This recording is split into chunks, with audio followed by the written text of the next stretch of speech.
ask you to close. Ito na. Yung mga DDS ho, mga bossing, nirarat-rat yung mga judge ng ICC. Gagalit po sila Bakit daw po kasi pinadala si dating Pangulong Duterte to? Lahat po binabanatan nila, mga kababayan. Ang hindi nila alam, hindi pala ito makakatulong kay dating Pangulong Duterte, mga boss. No? Baka mas madagdagan pa yung pagkakakulong ni dating Pangulong Duterte pag pinagpatuloy nila yung mga pambubuli nila na ganyan. Pakinggan nyo ho ito, mga bossing. The Duterte supporters are spamming the ICC judges, no? They are apparently attacking the websites. How does this affect Duterte? Ayan oh. Ang liliit lang, hindi ko mabasa Lakihan ko. Ayan Oh, di ba yung mga hindi ko mabasa actually pero at sabi ni Karen Davila, atake daw yung mga sinusulat nila. This case.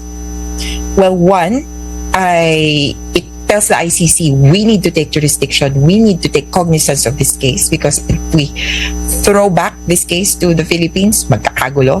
Two, I think it weighs against the grant of an interim release precisely in the same manner. He would ask to go back to the Philippines, mahirap yan. Third, Narinig nyo, imposible, mahirap dyan. May mga nagsasabi, pauwi na po si Tatay Digong anytime, any moment, papayagan na po siya. Walang katotohanan yun. conviction because Duterte precisely laid out this plan of vilification of othering. Ang mga addict deserve naman niyang mamatay. The ICC Yun, di ba? Tsaka may sinabi siya na ilan ba yun? Napakadaming addict, slaughter ko lahat yan.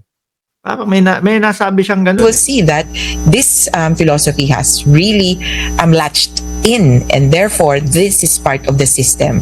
And then lastly, there could be additional charges. So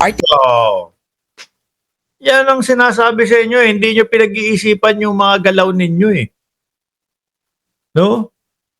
Imbis na sana, mapadali yung kaso. Di ba? Mapadali yung hearing.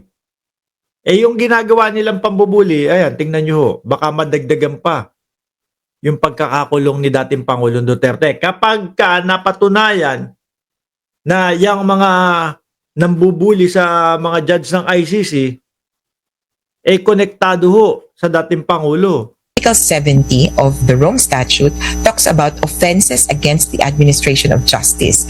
And if you intimidate an official of the court for the purpose of, and I'm reading this, of forcing or persuading the official not to perform or to perform improperly his or her duties, Duterte could have additional charges if these attacks. Narinig nyo, di ba? Sabi ni Ma'am Aba, are we live? Live po. Di ba? Yan ang padalos-dalos kasi yung mga DDS Mas okay nga sa inyo, di ba? Mas okay na malalaman nyo yung katotohanan. Mas okay na kapag yung narinig nyo na yung mga dahilan ng dating Pangulong Duterte doon sa mga hearing, kapag pumunta kayo doon sa mga live, maipagtatanggol nyo na ang dating Pangulong Duterte. Ngayon kasi wala kayong naipagtatanggol Bakit? Ang naririnig nyo lang lagi, pinupolitika. Panay pinupolitika. Kaya pagka kayo nakipag-argumento kahit sa bagay, kahit sa lugar, ang sasabihin nyo sa amin, pinupolitika. Di ba? Okay nga to, may hearing na. Malalaman nyo yung katotohanan. Malalaman ng mamayang Pilipino kung talaga bang may sala nga talaga si dating Pangulong Duterte. Kayo gusto nyo, wag nang i-hearing yan. Kasi idol namin yan. Ganun na lang po sila. Sabi ni JM30, agree. Boss Mark, ibig sabihin lang, nun gusto nilang makulong si Duterte. Yun nga. Di ba? Ito, nagtataka ako dito sa mga DDS Pag sumisigaw ang dating Pangulong Duterte, tara, punta tayo sa EDSA. Walang pumupunta. Tapos ngayon naman, parang gusto nilang ibaon si dating Pangulong Duterte sa pagkakakulong. Dahil pag yan, inaral nila at nakita nila na konektado kayo sa dating Pangulo, yari, lalo lang tatagal ang pagkakakulong niya. Oh. could be traced back to him. Oo. So kumbaga, hindi nila tinutulungan si Oo. dating Pangulong Duterte. Oo, tsaka yung mga parali-rally ho nilang mga ganyan, mga bossing, yung parali-rally nila, wala ho yan. Hindi yan makakatulong sa pagpapabalik kay dating Pangulong Duterte sa Pilipinas. Sabi ko nga ho, mga boss, ang importante sa ICC, nandoon na sa kamay nila ang dating Pangulo at inuumpisahan na ang pag-iimbestiga at paglilitis. Di ba? So ngayon, kung may sinasabi yung magkabilang kampo sa Pilipinas, illegal yung pagkakapadala kay dating Pangulong Duterte do sa ICC. Sasabihin lang nung ICC, o kayo na bahalang mag-usap dyan, no? Kayo na ang sumolba o magresolba dyan sa inyong mga problema dyan sa Pilipinas. Basta importante kami, eto na, yung inaakusahan, hawak namin at umpisa na yung hearing. Nakasasama, hindi niyan mapapalaya si Duterte. Kaya siguro pag nilaya nila kung anong gagawin dahil kung hindi matalino yung pag-engage mo sa court, kung hindi tama yung paraan ng pag-engage. Because the proper way would be to perhaps write to the court and ask for an opportunity to be heard. Not spam the social media. That's not an official Ganyan lang kasi yung hilig ng mga DDS, no? Spamming, bayaran ka, bayaran kayong mga, baka ganun pa sinasabi doon sa ICC, bayaran kayong mga ICC, baka sinasabi pa nung iba, adi kayong mga ICC, di ba, Antonina Pangon, communication channel of the court. Yeah.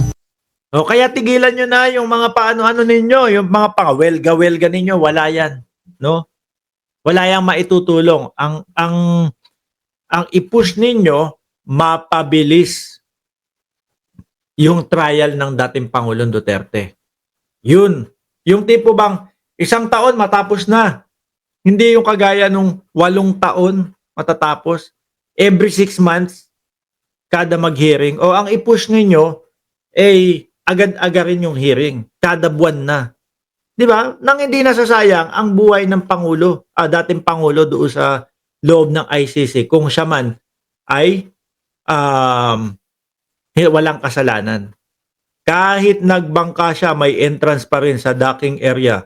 Hindi, baka ang ibig sabihin doon, Ma'am Nenita, is nag-backdoor.